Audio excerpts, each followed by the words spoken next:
In this episode, we go to the Big Thicket National Preserve to kayak the Neches River. After a brief planning stop with the helpful rangers at the visitor center and filling out all the paperwork that will help them identify our bodies, we then begin our journey into this primitive wilderness, carrying our heavy packs strapped to the top of our kayaks. While at camp, it turns into a colorful discussion by the campfire of the philosophy of camping, the problem with sharing in some meetings, and other profound secrets of the universe. Since our trip into the Neches includes camping gear and other essentials strapped on top of the boats, we suffer a lesson or two in what it takes to balance gear on top of a kayak.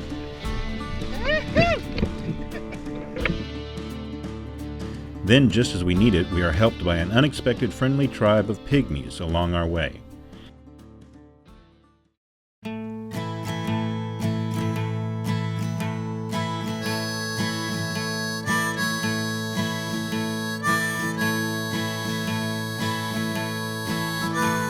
The serpent drinks the ocean and the wolf devours the sun. When the bloody hymn of our destruction has been sung, you still be my black-haired beauty, you'll still be my blue-eyed girl. 'Cause I'll love you till the end of the world. I finally make it to the Big Thicket. This heavily forested area in southeast Texas has always been a special place I've been dying to visit. This time, the big red kayak was not going to do. Right now we're in kayak jail. We had to get a smaller, more maneuverable kayak for our journey. Then we hit the road on our 3-hour trek to the Big Thicket Visitor Center, as we're required to register for any trips into this remote wilderness. I tell people in California that's George Bush's house. They'll believe me. No. Les Stroud? I've seen parts of it. There was one, I guess he had some kind of encounter with Bigfoot or something and became a believer. And so I saw that stuff. Yeah, that's not as normal. When my inspiration is a show called Fishing with John. And it has this jazz singer named John Derrick. And he knows, a bunch of the Hollywood real hipsters, Willem Dafoe and what's that guy's name? Dennis Hopkins. And so he only made 6 episodes, but it's ostensibly, like the fishing shows where they go out and they're fishing, but they don't talk about lures or anything like that. It's just all comedy. It's hilarious. They're talking about God and about ice and orange juice in Thailand. Just off-the-wall stuff. The Big Thicket is described as one of the most biodiverse areas of the world, the biological crossroads of North America. The 85,000 acres of this national preserve has been home to every species of American megafauna that have ever existed at one time or another. The best I could come up with to describe this place is a quote from the book Big Thicket Legacy. One's fondness of the area is hard to explain. It has no commanding peak or awesome gorge, no topographical feature of distinction. Its appeal is more subtle. I first got the itch to visit hearing about the adventures of the NAWAC on Brian Brown's Bigfoot Show podcast. And then there's the cheerful and friendly people you meet. So how long have you been doing the kayaking thing then? Oh, ever since I was a baby. No, I mean you're working with Perry. Oh, probably about 5-6 years now. Oh, wow. Or a little bit. So you didn't want to do it, but it turned out okay. Yeah, you've been getting girls' numbers and shit. 3 Jello shots, 3 beers. Are there girls out there who like primitive camping? Yeah, out here. Yeah, there's a bunch of girls come out here like to go camping, and a lot of girls come out here like to get fucked up. Yeah. And sometimes they coming in and landing, flipping over, losing their tops. It's just shit. getting trashed. Boy, you're helping them up. Hey, you need your top back. Someone's like, I don't want that bitch back. It's like, damn, girl. I think I'm changing my job. It's not. Starting our first 6-mile leg, we arrived later in the evening, just as the sun was going down. So we had to rush to get all our equipment set up and ready to go, and as the sun set low, we took off into the Neches River.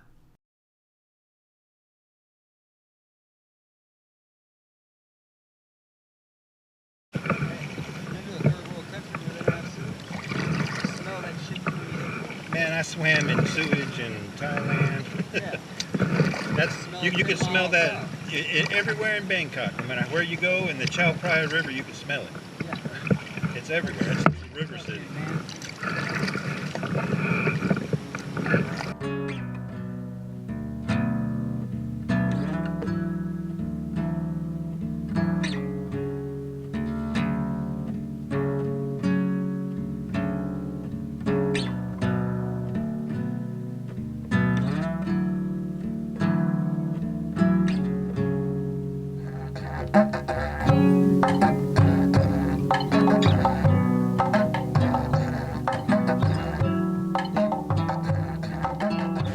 I didn't even think about that. It is hunting season. Maybe I shouldn't dress like this.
As the sun begins to set, the long shadows merged into a transformed wilderness, and we find ourselves as the African explorers of the Victorian age, coming upon a native village at a bend in the river. We exchange the ancient rituals of greeting with the villagers that are universal among the creatures of the world, before continuing our journey down the river into the heart of darkness.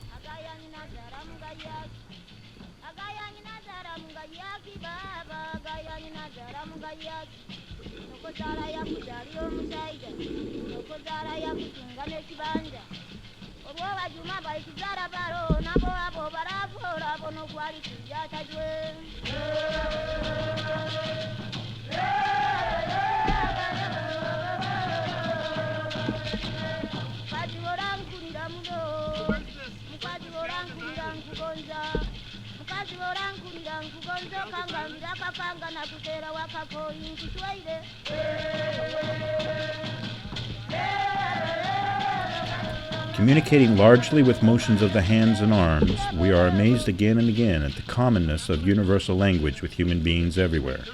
Feeling good about being accepted by our new friends, we pass by a strange tribal ritual that seems to be the center of this community, and we can only wonder about their primitive ways and what they mean to civilized man.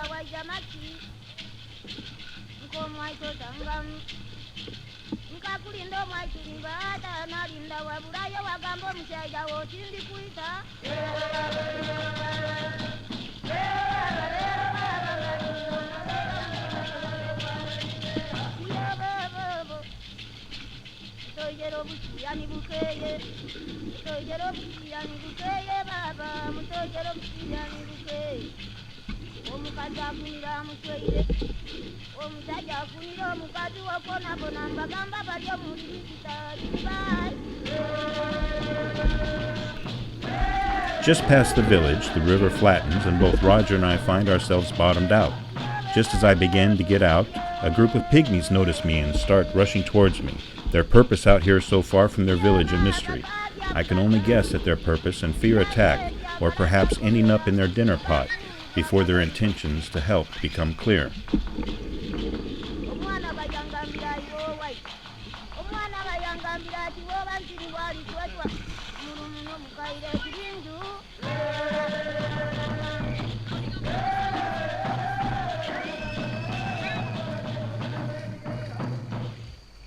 Let's go. You too. Hey, no, hold on. Hey, no, don't do that. Let's scoop from the back.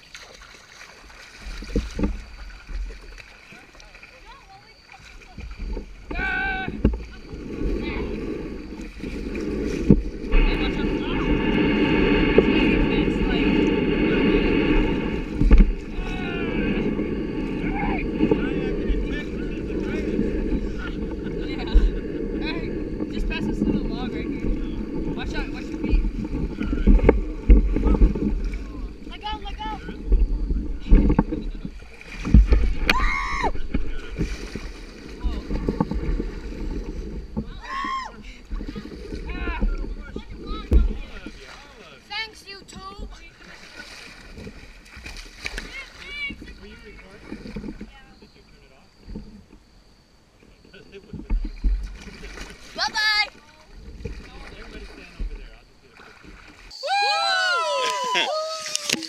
Thank you, guys. I gotta go spoon. Thank you, guys. Go ahead and do what you want. Thank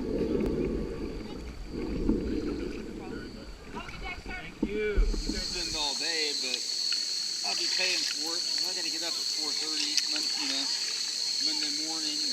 Well, this is just the beginning too. We're gonna have adventures like this all the time.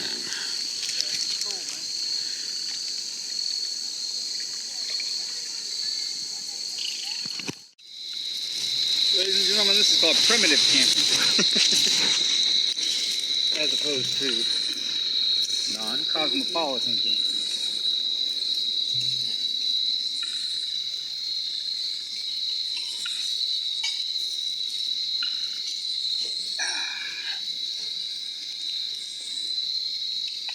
All right. The topic for tonight. Breathalyzer? No. Now she's cooking.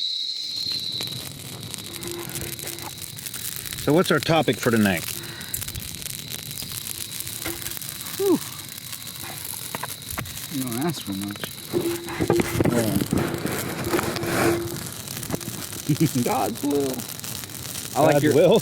I like your perspective on it. What about the different types of will? The freedom. Yeah. You got the... You got my stew. Damn it. I don't think likes it. I don't give a shit. Just cool. Yeah, right. The problem with sharing in meetings is that, I wish I had another perspective or experience. That's all you got, This man. is my perspective, my experience. I'm trying to share it, And a lot of people misinterpret that That's fine. to be trying to shove fact something or down their something. throat Yeah. or something, Yeah, it's just my experience. It's my belief. It's my whatever. Yeah. Trusting God is hard? Absolutely, constantly. That's a constant issue with me. Huh.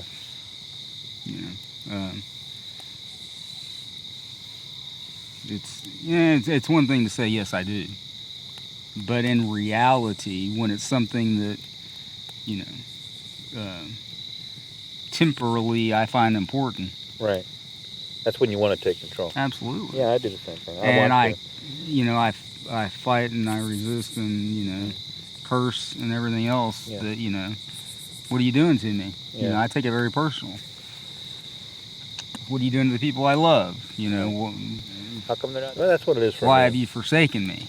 That's what it I'm is for trying me. to do. See, I want to quid pro quo God. Yeah. I do my part, and you take care of everything the way I think it ought to be. Mm.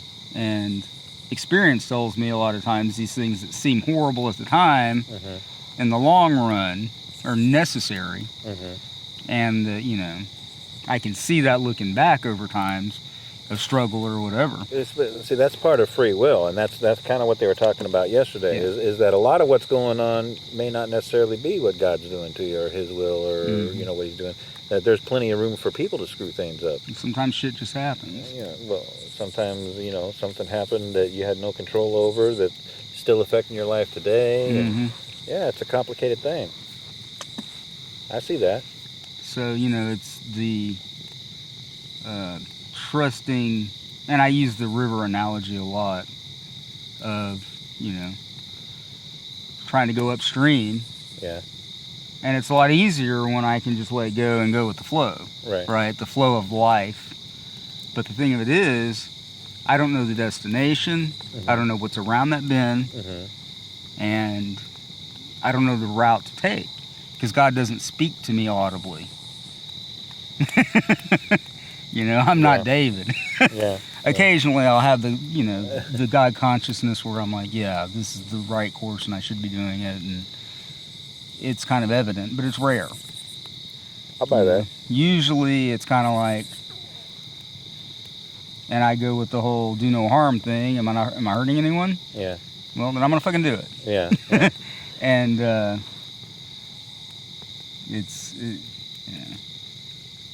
it's a constant battle for me of truly having faith that whatever it is for good. I can know that intellectually, but I'm not experiencing it when it's happening. You talking about Romans? That all things work for good and whatnot? That's a mistranslation. What it says is that God will come into all things to work His good for those, that are selected for His purpose. And that's a little bit different than saying that all things work for good. All things don't work for good.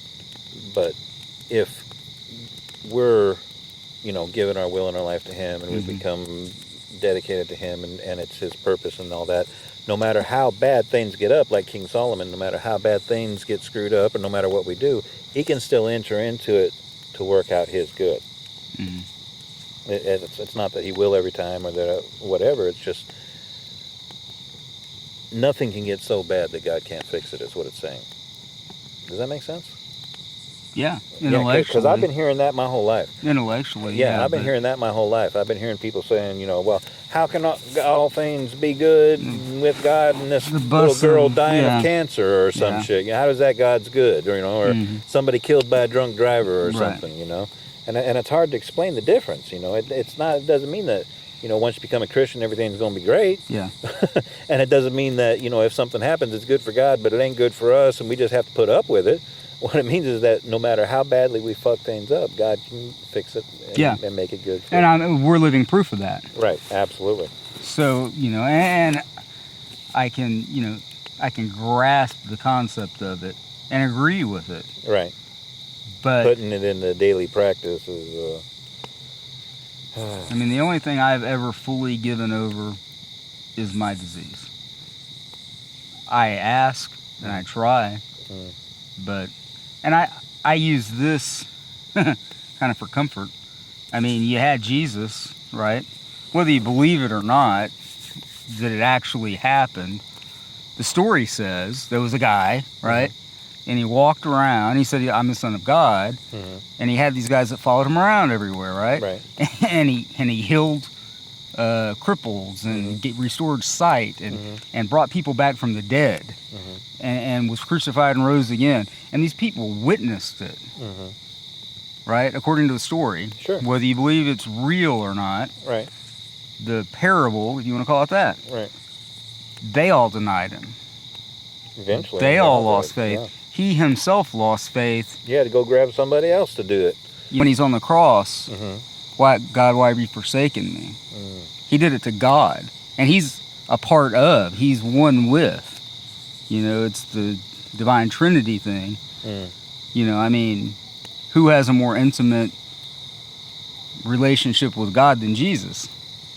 Okay. No, I understand what you're saying. So I just don't see it that way. Well, the way that I saw it was that when he's saying, there's a psalm, right, a prophecy, and it starts off by saying, Father, why hast thou forsaken me? And when he says that on the cross, those priests, the Jewish priests were there, and he was reminding them of it. Okay, see, those things that tie together are the things that I don't know. Right, and that's he's reminding them of their own prophecies and their own stories. Yeah, the whole Old Testament is lived out in the New Testament. Right.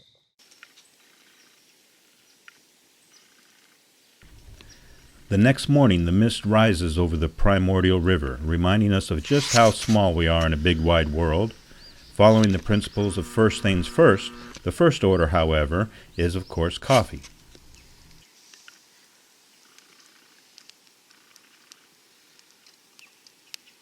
Almost coffee. Almost. Hurry up, barista.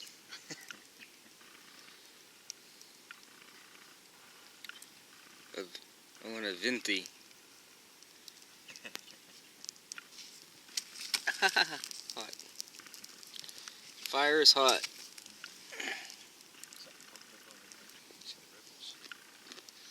But I'm ready for some coffee. What about you? Yes, sir.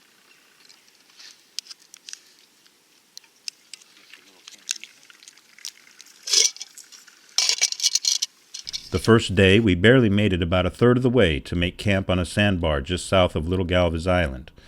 The second day of our journey will take us the remaining 6 miles or so to our takeout point on the 96 freeway through twists and turns, and as we would soon find out, several obstructions that require portaging. Back the way it was when we found it. Action. One of the biggest differences between tourist kayaking and getting out into the wilds where the monkeys are is the problem of portaging. Portaging is the practice of carrying watercraft or cargo over land, either around an obstacle in a river or between two bodies of water, and it's been around since Lewis and Clark. I don't want to get too corny. That's all I know, man. Corniness? Yeah. Everybody's got to be good at something. Let's see if I can do this without tipping this thing. No replay from yesterday.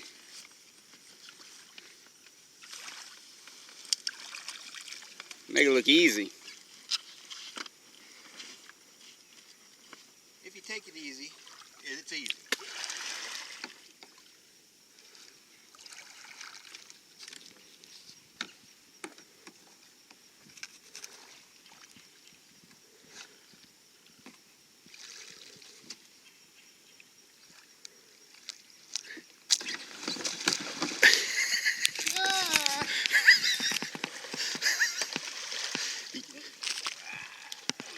Can I give you a little advice? Huh? Can I give you a little advice? Don't fall? No. Take two.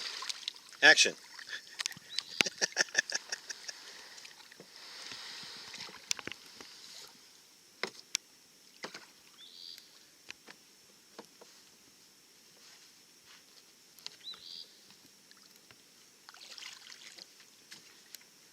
There you go.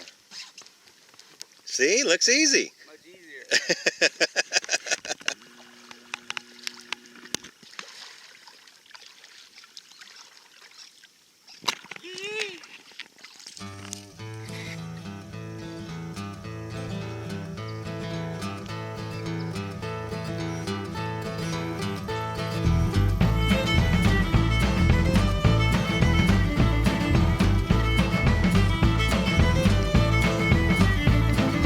In the summer swelter, tossing in my sleep, a dark forbidden figure come to me in a dream. Sun ablaze of fury, its rays come beating down on the bleached out bones of some nameless desert town. Not a dog is barking, not a baby cries. Nothing breaks the silence but the buzzing of the flies. Desperate broken figures scattered all around. Blood flows like a river to the thirsty ground. A dark forbidden figure, soul and body bound, dragging his own coffin across the dusty ground. A dark forbidden figure, soul and body bound, dragging his own coffin across the dusty ground.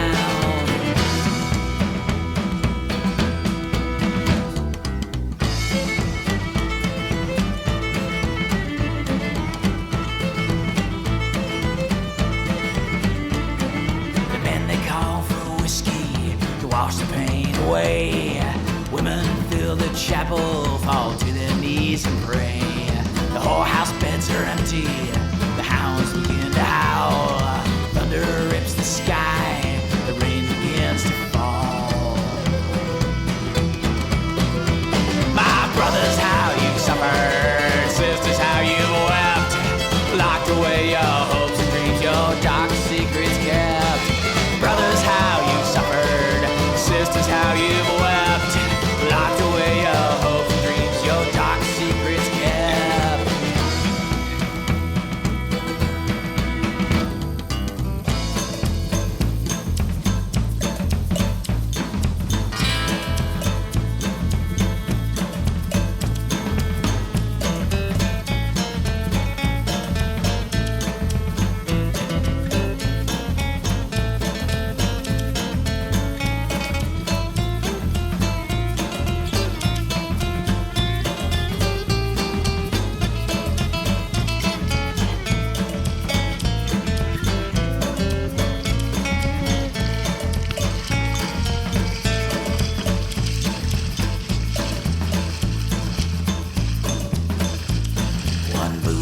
I guess that is smarter. I guess that is smarter. Pulls me over closer and Dragging it through the water. It won't matter with yours. Yeah. You can drag yours with the canvas, it'll tear it up.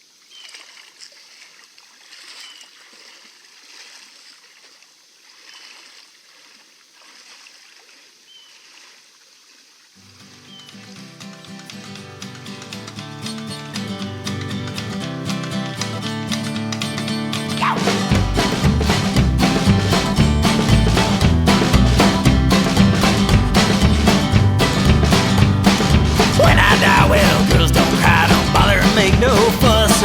Just stick me in a good pine box, be sure the door's well shut. Life ain't nothing but a hopeless road of misery and despair. But when I die, I'll be free at last, getting drunk on the angel's share. The angel's share, the angel's share. When you get to heaven, boy, you find me there. Cloud of whiskey in the pure blue air. Drunk as the devil on the angel's share.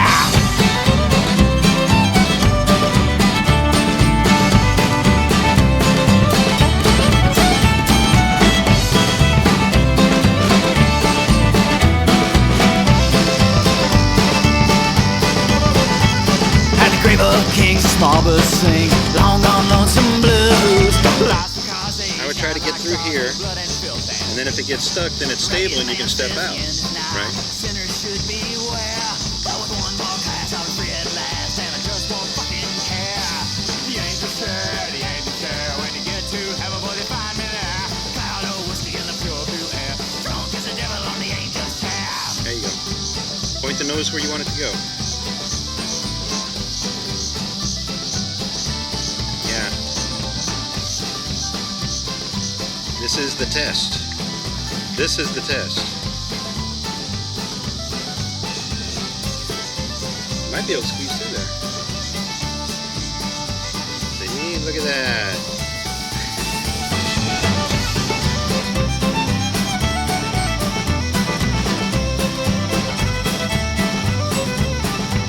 Well, my name is Biggs, and I raise pigs, and I never took no wife. And I was born in John O'Groats, and I lived there all my life. But I've heard tell of a better place, far away from grief or care, where pigs have wings and a small bird sings. Take a draft of the angel's share. The angel's share, the angel's share. When you get to heaven, boy, you find me.